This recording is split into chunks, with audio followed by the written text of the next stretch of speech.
সকাল সকাল পকোড়ি মুড়ি কার কার খেতে ভালো লাগে অবশ্যই জানিও। তো অনেক দিন হলো খাইনি, তো তার জন্য মনীষা বললো যে ঠিক আছে বানাও। তো তারপর আমিও আসছি, সে ডিউটি থেকে আসবে বললো, তার জন্যই পকোড়ি মুড়ি বানানো।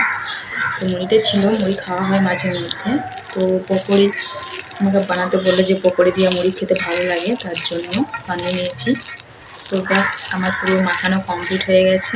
এই দেখো শুধু পকোড়ি মুড়ি, খেতে কিন্তু বেশ ভালো লাগে। তো দেখি টেস্ট করি কেমন হলো।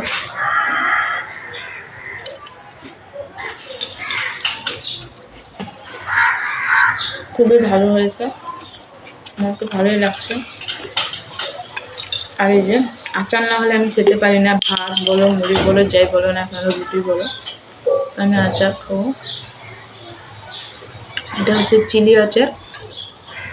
তো টক না হলে আমার খাওয়া সম্ভব না, টক আর ঝাল আমার সব থেকে প্রিয় খাবার, ফেভারেট। তো মনীষা যে নিয়ে এসছে একটা লঙ্কার আচার, তুমি খেয়ে নি।